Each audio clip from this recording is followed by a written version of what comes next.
Geico asks, how would you love a chance to save some money on insurance? Of course you would. And when it comes to great rates on insurance, Geico can help. Like with insurance for your car, truck, motorcycle, boat, and RV. Even help with homeowners or renters coverage. Plus, add an easy-to-use mobile app, available 24-hour roadside assistance, and more, and Geico is an easy choice. Switch today and see all the ways you could save. It's easy. Simply go to geico.com or contact your local agent today. Start summer up by mixing things up with top paint and stain brands at Lowe's. Shop HGTV Home by Sherwin-Williams, Valspar, Cabot to find the perfect pop of color or classic shade you've been looking for. And don't forget to prep your deck for the season with reliable wood stain and sealer. Now's the perfect time to complete your paint or stain project. Lowe's. All things summer, all at the right price. What's up? It's your boy, the Ted Smith. Thanks for listening to the Men's Room Daily Podcast. Want more? Check out the greatest podcast in all the land, The Podcast. Be sure to subscribe and listen to a brand new episode every Tuesday night. Back to the conversation. This is the Men's Room with Miles and Thrill. 99.9 KISW. Ryan Castle on the way. We will once again send spin. Today we've got 10 songs you might not know, sampled older songs. That's on the way right after emails on our question. Who said you can't do that or you can't do that anymore? 206-421-ROCK. Hello, Scotty. Welcome to the Men's Room. Liquor and whores. Liquor and whores. Yeah, so I was heading back on the 5th of July of this year, and we went camping, king fishing, or king salmon fishing, all that stuff. We're heading back, and I see a speed trap, so I start flashing my lights, and all the cars coming at us. And one of them happened to be another officer of the law. And, yeah. So he spins around and comes back at me, and I was like, yeah, here we go. And my wife's like, you idiot. So, got our two kids in the car, and the officer comes up to the window, and he's like, you know, I pulled you over, and I was like, I have no idea what's going on. I know I wasn't speeding, and he told me that I was flashing my lights, and I can't do that anymore because it's obstruction of justice, well, go ahead. Why can't you flash? I know they frown on it, but my thought is, and look, the corporate line is, and everyone knows it's bull ass, but the corporate line is, hey, you know, we want people to drive safely. By you flashing your lights, everyone drives a little safer. I mean, in theory, you're kind of doing their job for them. They avoid having to pay a ticket, but people slow down. And like I said, we're calling a bluff because we know that's not it at all, so we're not that stupid. But it's like, you shouldn't care that people flash the lights if the response to that is that they slow down and drive more cautiously. There's a reason that people keep pace of the cop in front of them. You would never voluntarily pass one because they are keeping the pace of traffic. And as long as they're at that pace, then you feel like you are at a safe driving speed. My father passed the cop once, and it took probably 20 minutes to pass this. So if the cop's going 56, my dad's going 56 and 1/8 mile an hour, right? I mean, it's just, and there's finally a point where we're side by side and they keep looking at each other. My dad, he didn't like gun it, but it's just one of those things like, hey, not going to blow by. But that is a weird law, man. So wait, do you get a ticket for that, or did you get a warning? No ticket. He was just like, that's obstruction of justice. You're not supposed to do that. I know what you're doing. I know there's a speed trap up there. But he goes, like, you got your wife and your two kids in the car. Just don't ever do that again.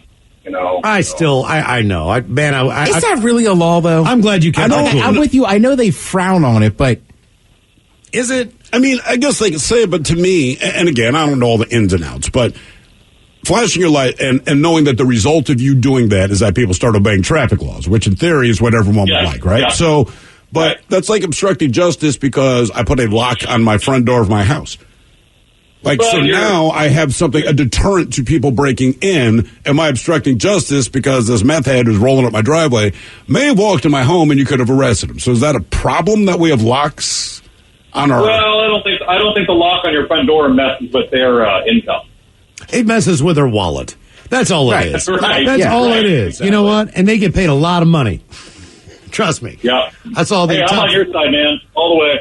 I mean, it's just one of those things like, look, I mean, just be honest about it. You know, if you, if you want people to drive safely, you should not have a problem with people flashing their lights. We know that you don't care if people drive safely. It's all about getting them tickets and all, and that's fine. Just say it. If you just said it, Pete Rose, you know what I mean? It's like, look, we know what the deal is. The problem, you won't back off from feeding us this bull ass, man. You should not have a problem with other people. And granted, it's a warning, but you're also encouraging people to do the right thing, because the thing is, you can flash your lights at me. I can still personally make the decision that I don't care and drive 95 miles an hour and weave out of traffic. I don't have to do it. So, and you would still pull my ass over and I would still get a ticket. But if everyone responds and does the right thing, to me, that is of a benefit. Like, hey, instead of paying $120 to the state, slow the hell down. There's a light on Aurora right after you get down crossing the Aurora Bridge, and you're headed southbound, and it is a speed gunned sign. And it flashes when you're going too fast, just like if you were to flash your lights. I know exactly where. And it says slow. Yeah, it says 35. You're going slow down. And the reason that it flashes is because when you see a flashing light in front of you, your first instinct is to slow down. That is the entire point of that flashing light. But here's the difference. They know that everyone ignores the sign. Because when another driver flashes the lights, they're saying, hey, within your proximity, there's a speed trap sign. Right. The sign's just like, hey, you're going too fast. But if those signs were only placed within, say, half a mile of a speed trap, everyone would slow down. Right. But that's the difference. And if you're running a sting, it's one thing, but this is a trap.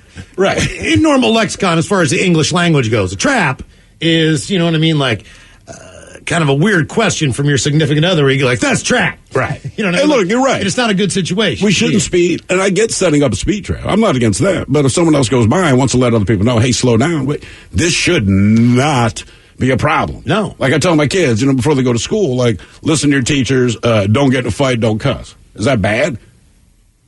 It's trap. Should it be like the teachers are going to call me like, hey, you gotta let your kid cuss. I was going to get in trouble. He was going to get in trouble today and drop an F-bomb, and you stopped him, and now I can't discipline him. You keep making him obey the rules. Okay, sorry. Yeah, I mean, look, you're right. To me, like, you can just be on the side of the road.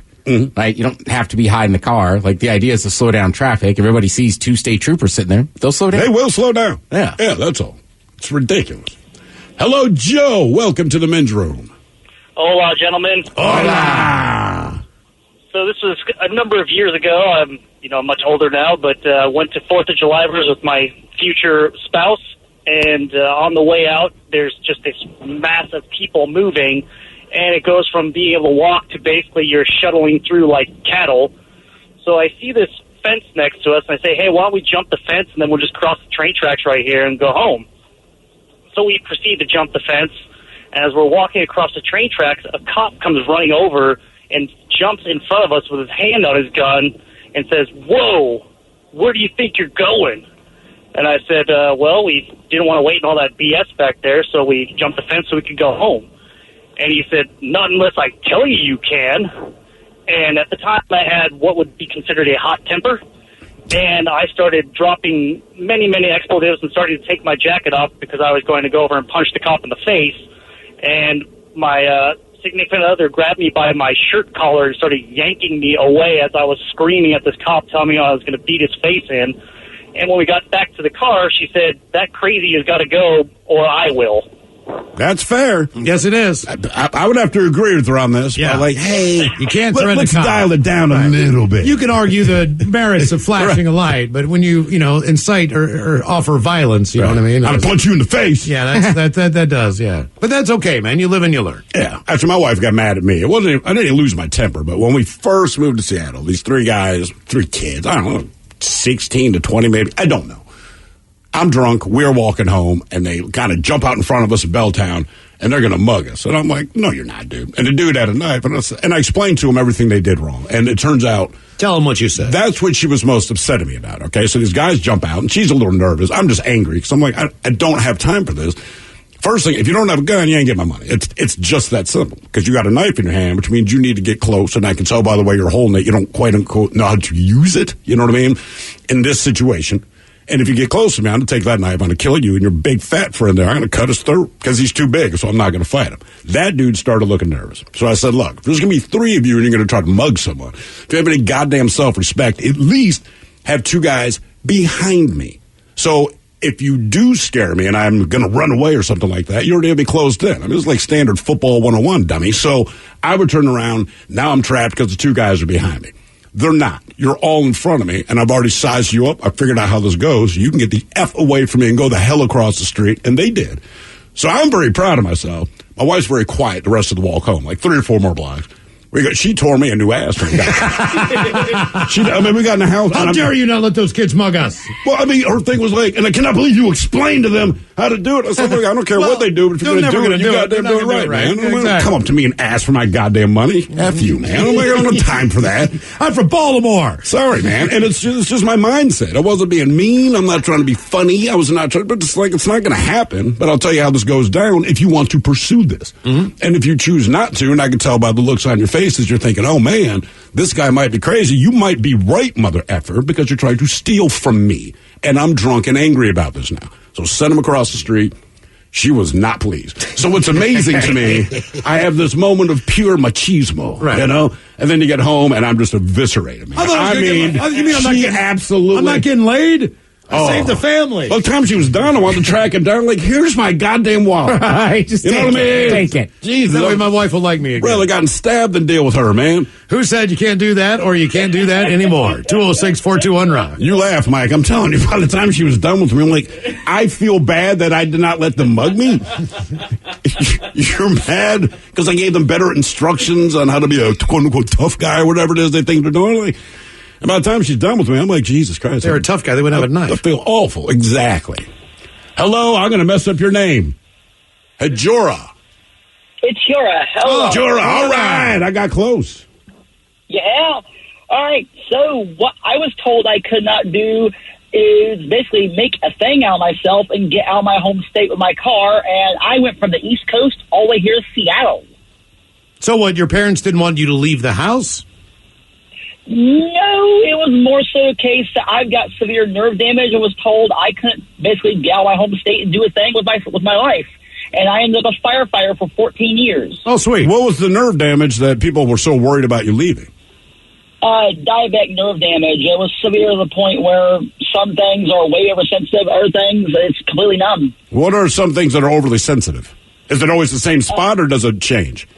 It's always the same spot. It's my feet. For example, if I were to walk on carpet, I could practically feel every fiber of every fabric of the carpet. Is that one of the dirt on the floor? Extremities seem to take a brunt of diabetics, you know what I mean, pain as far as losing digits and everything else. Is that a threat? That is a threat, yes. It's a constant threat. And what do you got to do about that? You have to go to physical therapy or do anything different, or do you just kind of just let it play out?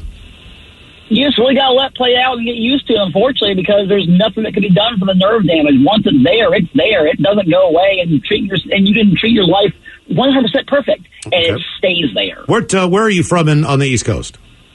Pennsylvania, Lancaster. Okay. Oh, boy. Wow. Yeah. I'm sorry to say I know exactly where that is. That's a hellhole. So has your family has your family ever come out here and visited you?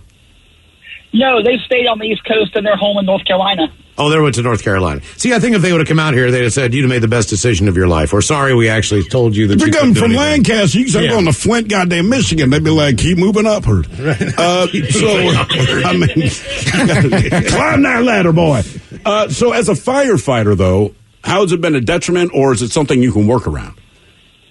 It's something I can work around, really. It's not been a huge detriment. The only detriment that has come is sometimes on bad flare-up days with nerve damage, it affects my fatigue a lot worse, and I just can't do as much as I can. But you can still do what you can do. Oh, yeah. I can still get some basic things done and whatnot, of course. Okay. Well, all right, let me ask you this. As a firefighter, what is the percentage of the calls where you actually fight a fire? That's probably about 10%. Most of them is either traffic accidents or it's medical calls. Okay. And when you guys get an actual fire, and I know this sounds bad, is it somewhat celebratory? Like, thank God, man. You know what I mean? It's a fire. It's not carnage. It's not a thing in a tree. It's not some kid stuck, with his head in the fence or something. It's a bit of in between. There's a sense of, oh, boy, here we go. There's a sense of, yes, finally, actually what we signed up for. And there's a little kid sense you got where you're like, oh, boy, this is exciting. exciting. Yeah, sure. Let me ask you a couple questions. Every firefighter I know can drink like a sailor. Can you drink with your diabetic thing? I can here and there if it's seldomly done. I can. Right. Okay. I go about monthly to a local place, and I believe it's Mount Lake Terrace called the Volpine Tap Room. Okay. Now, one more question, because I've been wondering about this for weeks. How many different siren settings are on the fire truck? Because I am perfectly well of the full blown button. You know, where you're like, all right, man, game on, right? That's when I get out of the way. What is the button that makes the horn and the siren go? Is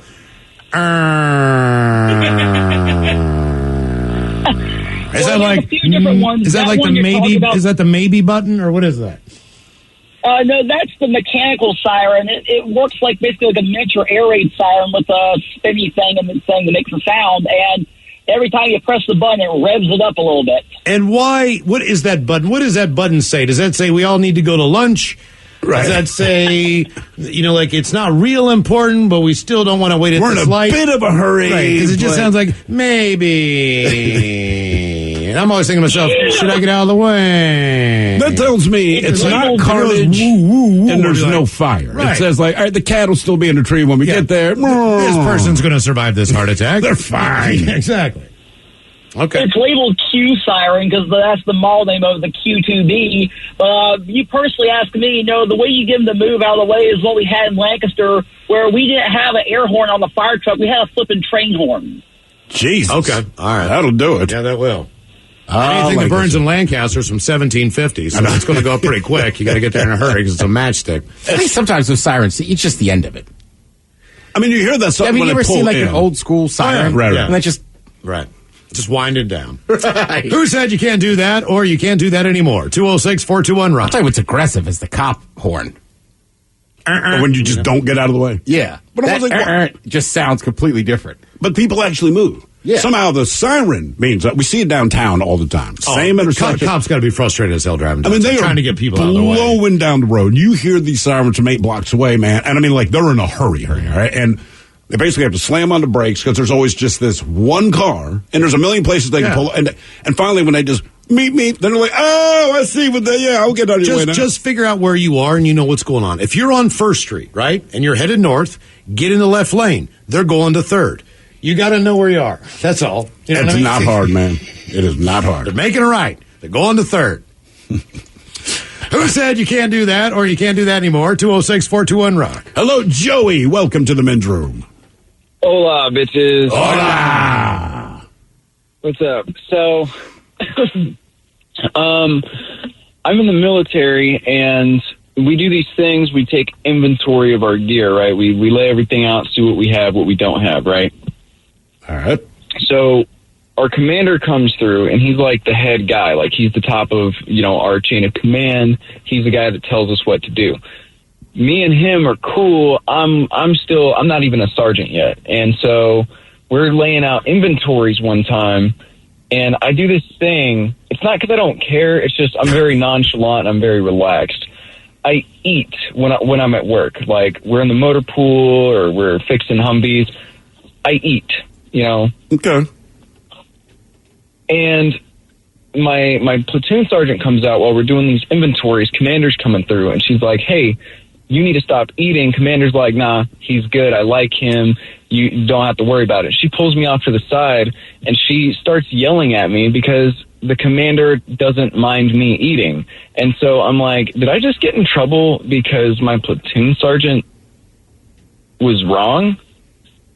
Yeah, pretty much. Yeah. Sounds like it. People in a position of authority do all kinds of dumb stuff. My daughter used to bitch to me all the time that she could not, and she has a small bladder. And her teacher would not let her teacher wouldn't let her go to the bathroom during class. And it's just like, look, this is a 16-year-old human being. Right, you know what I mean? Like, if they get up and go to the bathroom and come back, whether that's because they need to pee, they're having a stomach issue, anxiety, they need to get out of the room or whatever, like, if you allow them to do something and they understand that without saying a word, they can get up and go to the bathroom, they're going to go and use the bathroom like a responsible person and come back. They don't want to miss the class. They're not out there. If it's a regular occurrence, then you know. Sure. But for the most part, like that, it's just a dumbass rule because someone wants to be a hard ass for no reason because they have the authority to do so. It's just stupid crap. I mean, they say it, but if I had to go to the bathroom, I would go to the bathroom. Even when they're like, Mr. Hill, sit down. It's like, look, I'm not going to argue this with you because either I'm going to ask my parents or I'm going to go to the bathroom. Okay, for an example. I'm going to the bathroom. For an example, all right? The plane starts the plane starts coming down. It's not, you're still at 25,000 feet, 20,000 feet. The seatbelt lights are on, right? You understand this. But you know it's still going to be about a half an hour to descent. The bathrooms, they don't want you going to the bathrooms anymore. Now, if I'm in row 23 sitting in seat C and I decide, man, I can't hold this. I need to go now before we get lower, before we get closer. This is my time. I need to go. And, a flight attendant says, hey, you can't go to the bathroom right now. Please, I can go. You know when I could go to the bathroom right now? If I was sitting in first class. So because I'm sitting back here, I can't go. But if I was sitting in first class, you're not going to say a word to me, correct? That is correct, sir. So use the first class bathroom. I need to go. Okay, but you're not allowed up there. And I wouldn't do that. But let me go to the damn bathroom. You know what I'm saying? Yeah. Like, this is the safest time for me to go. You just put them on. I didn't realize it was going to happen. You don't give a warning. Hey, by the way, in 10 minutes, right, we're going to turn the fasten seatbelt signs on. And you're not allowed to go to the bathroom. They don't give you the heads up. They just go, ding, seatbelt signs are on. Can't go to the bathroom anymore. Well, give me a freaking heads up. You know what I mean? Is that too much to ask? Ask him for an empty mama. They give some heads up. I mean, if I'm in first class, I can pee when the thing's bouncing off the runway. I don't care. You know what I mean? Like, you don't care about those people's safety then? Is that what you're telling me? Who said you can't do that or you can't do that anymore? 206-421-ROCK. Geico asks, how would you love a chance to save some money on insurance? Of course you would. And when it comes to great rates on insurance, Geico can help. Like with insurance for your car, truck, motorcycle, boat, and RV. Even help with homeowners or renters coverage. Plus, add an easy-to-use mobile app, available 24-hour roadside assistance, and more, and Geico is an easy choice. Switch today and see all the ways you could save. It's easy. Simply go to geico.com or contact your local agent today. Start summer up by mixing things up with top paint and stain brands at Lowe's. Shop HGTV Home by Sherwin-Williams, Valspar, Cabot to find the perfect pop of color or classic shade you've been looking for. And don't forget to prep your deck for the season with reliable wood stain and sealer. Now's the perfect time to complete your paint or stain project. Lowe's, all things summer, all at the right price. I'm Glennon Doyle, author of Untamed and host of the podcast We Can Do Hard Things. Each week, we talk openly and honestly about the hard things in life together with you. So join us and some of our dearest friends and greatest heroes to talk about anxiety, boundaries, parenting, infidelity, our bodies, loving and losing, all of the things that make us human. Listen to and follow We Can Do Hard Things on Odyssey and everywhere you get your podcasts. 99.9 KISW. The men's room is in progress. Who said you can't do that or you can't do that anymore? 206-421-ROCK. I like this guy. Oh, God, let me find it. Oh, he was at a Motley Crue concert. He's about to stage dive off the stage. His wife looked him in the eye and said, nope. And he's like, I sat down. Mm-hmm. It's just that. Yeah. Hello, Miller. Welcome to the men's room. Hola. Hola. So, I officially can't drink my Asian beers.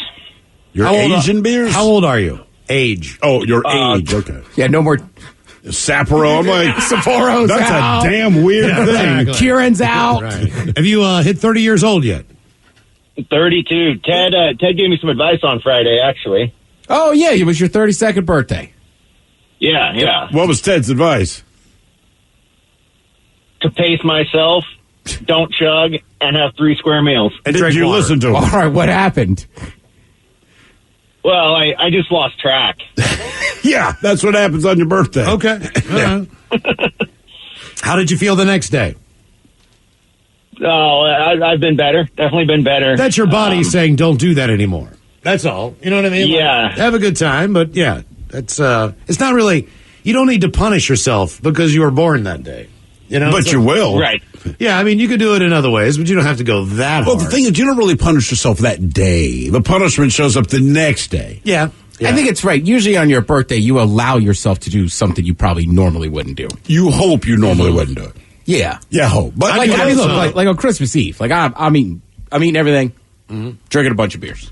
Yeah, but also you know the things that lead to the worst hangover. So for me, as it is right now, beer and whiskey. However, I wake up the next day, I might not feel great, but I can deal with it. But yeah, the one night where it's like, well, I did 2 shots of just name any other booze, and it just messes with your whole thing, man. I knew this one friend, and he had a medical marijuana card, right?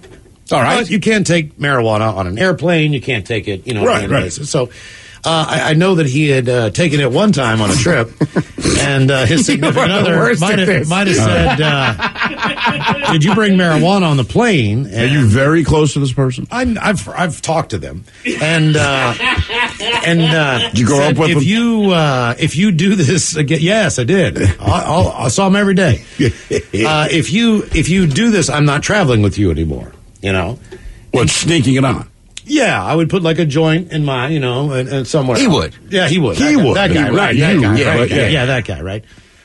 So then it was always a question, before traveling, because I'm not traveling with you if you're going to get arrested or the deal, or whatever. So he says, okay, I don't have anything on me.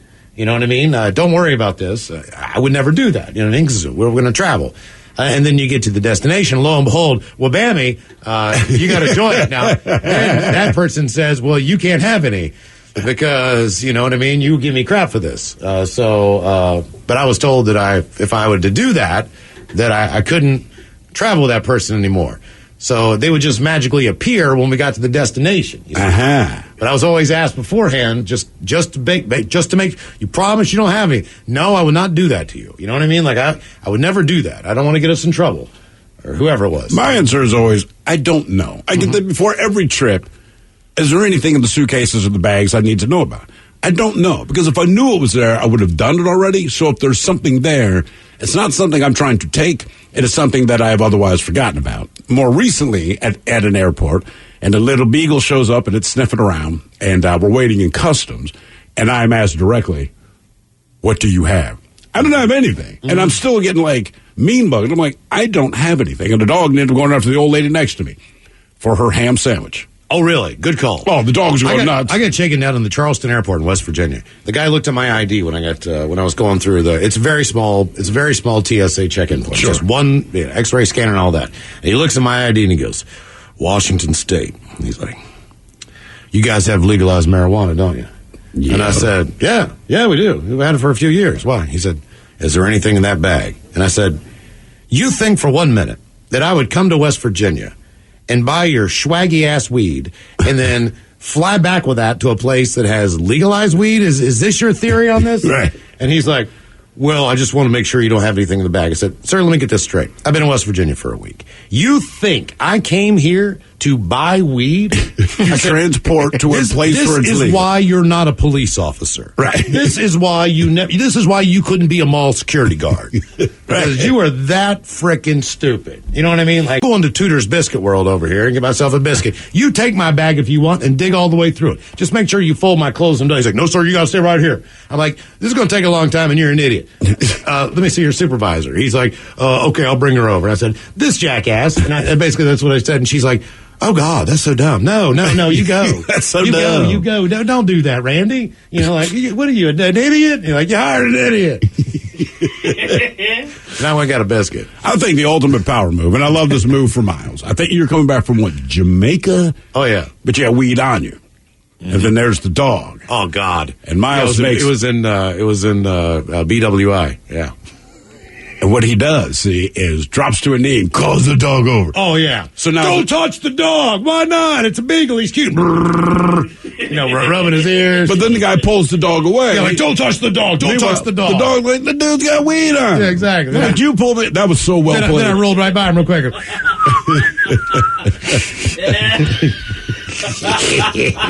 Come here, good boy. That is a great move, man. Had it in my heels, had it in the bag. See, I wouldn't have thought of that. I've been like, we're going to jail. No, I was like, come here, good boy. And he's wagging his tail like he's all excited to see me. Dog's like, I know you got drugs on you, but that belly rub, I ain't saying nothing. That same person did not, well, a different person did not realize I had that either. Oh, really? Oh, no. That's good for them, though. Oh, no. Yeah, you don't want to. They don't want, you don't want the nervousness. I have shown up on a trip, and when we got to the destination, the person I was with was like, look at this. I was like, Jesus, I am so happy you did not tell me that. Oh, really? Because I would have been sweating bullets. You're the last person I would tell. Yeah. You guys have Why is your friend so sweaty? That dude don't even. Right, but it never dawned on me until we got to this destination, and I was like, thank you. But if you know, you're going to be pitting the whole time. And just it would have been awful. Right, yeah. Sir, step out of line. Right. It is not that hot in here. Are you on the whole? Are you having a stroke or do you have drugs on you? Because there's no reason you should look be that sweaty. You're sweating. I go through it almost every time, too. What's that? I talked to Mike about this. For whatever reason, just going through TSA is nerve-wracking.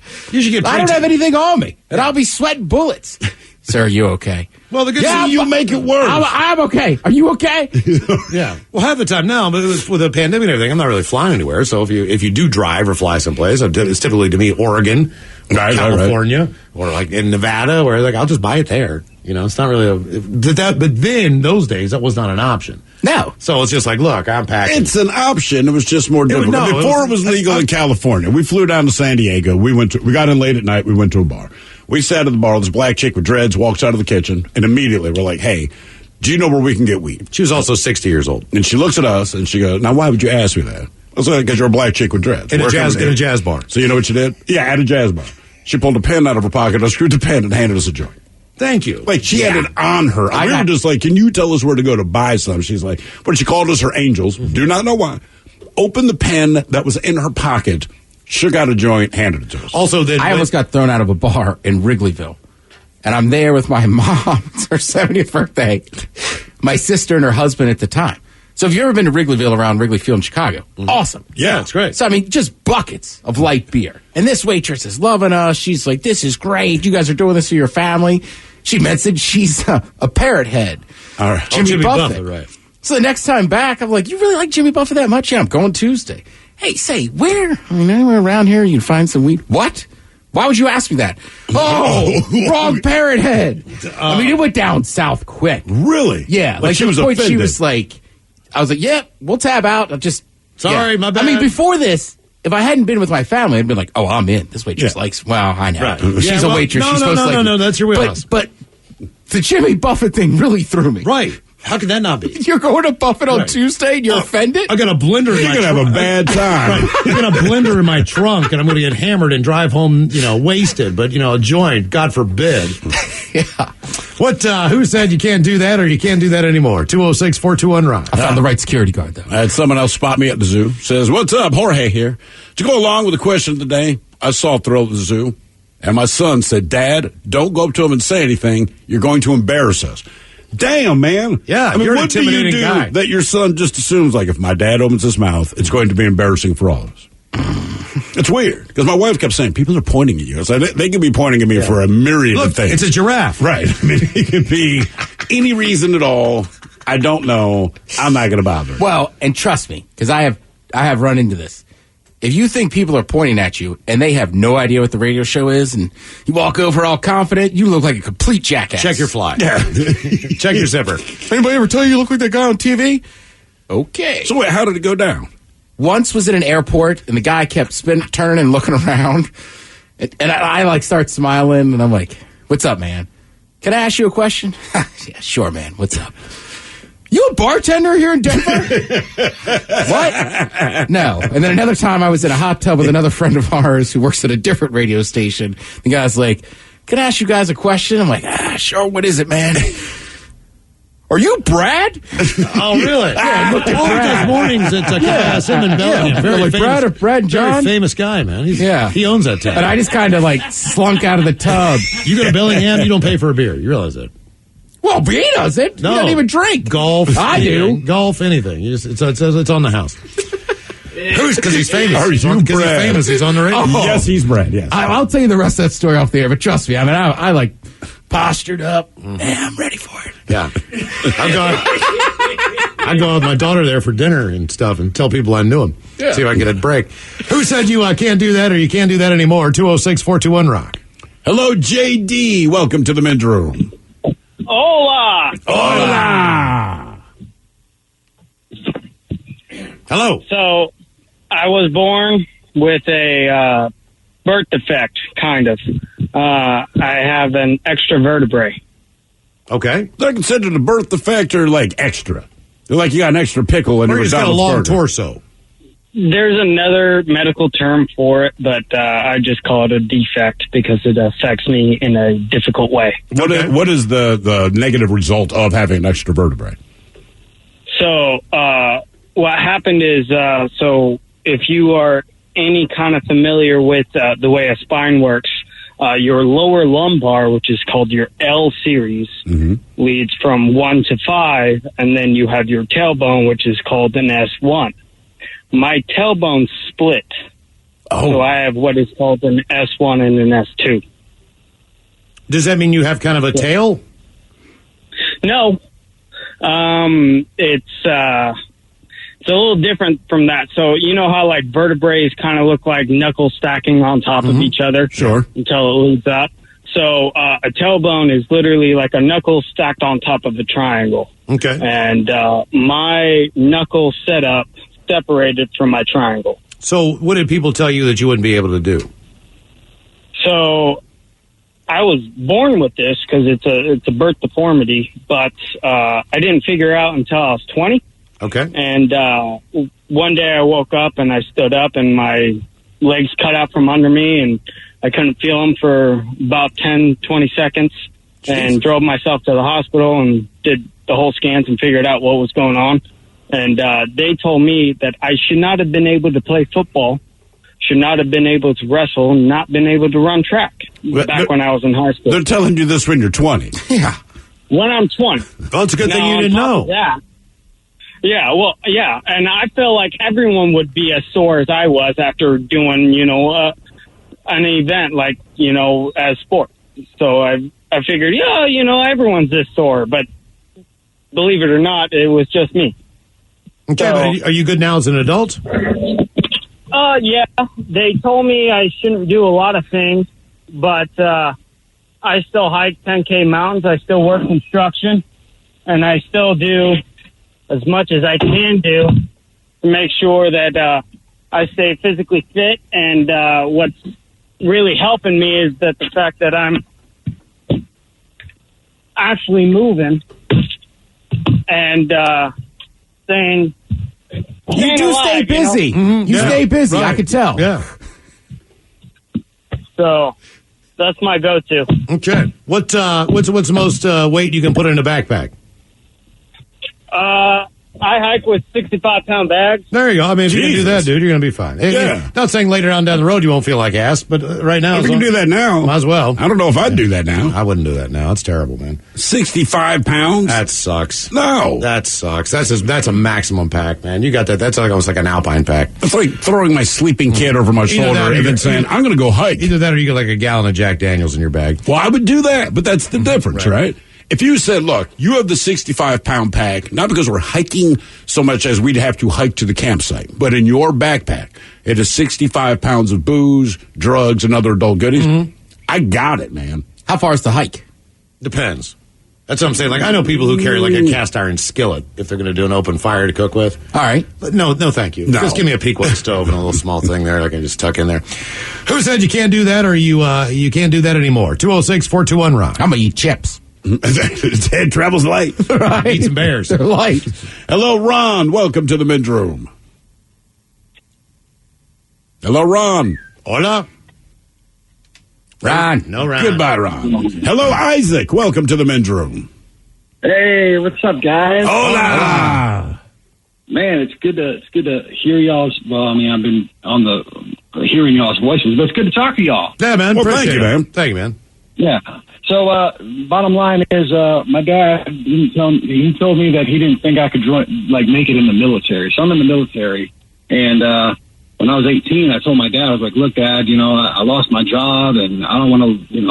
I had moved out of the house. I moved out from my parents, and then I lost my job and had to move back in because my brother kicked me out because I couldn't give him any more money.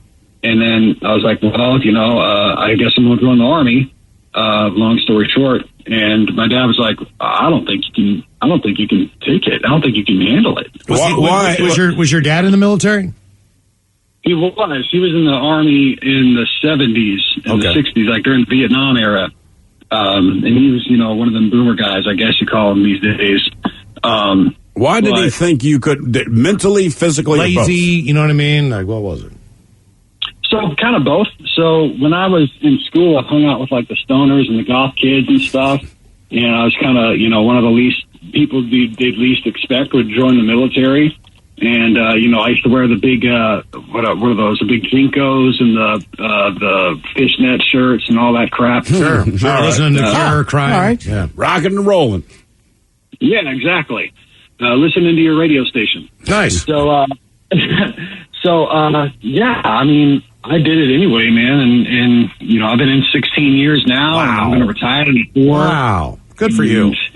It's got to be one of the best decisions you ever made in your life. I tell people it was the best, worst decision I ever made in my life. Yeah, I mean, like marriage, kids, military, like it's the best and the worst all at once. Exactly. And I tell people, joining the Army was actually, it was like the best thing I could have done because I've never had to rely on anybody for anything. I've always been one of the most resilient people I know. I've been downrange. Well, I've been deployed 3 times and seen all the combat that other people have seen. And, I'm not trying to toot my own horn or anything, but I mean, I've done some stuff. Yeah. And I'm real proud of myself for overcoming, what I grew up with, because a lot of my friends who are back home still, they're all hooked on meth and all that stuff. So I could have been one of those folks. Based on where you traveled, where would you consider hell on earth to be? Oh, man, hell on earth, probably. Yakima. I was going to say Yakima Walmart. Fort Irwin, California sucks pretty bad. Again, this is someone who's been in combat. Remember, we had a guy last week. He'd done a couple tours, came back, and he's like, still the worst place. It was either Yakima or something like that, or somewhere in Northern California. Ryan Castle on the way. We will sit and spin. We've got 10 songs you might not know, sampled older songs. Coming up next. Geico asks, how would you love a chance to save some money on insurance? Of course you would. And when it comes to great rates on insurance, Geico can help. Like with insurance for your car, truck, motorcycle, boat, and RV. Even help with homeowners or renters coverage. Plus, add an easy-to-use mobile app, available 24-hour roadside assistance, and more, and Geico is an easy choice. Switch today and see all the ways you could save. It's easy. Simply go to geico.com or contact your local agent today. Start summer up by mixing things up with top paint and stain brands at Lowe's. Shop HGTV Home by Sherwin-Williams, Valspar, Cabot to find the perfect pop of color or classic shade you've been looking for. And don't forget to prep your deck for the season with reliable wood stain and sealer. Now's the perfect time to complete your paint or stain project. Lowe's, all things summer, all at the right price.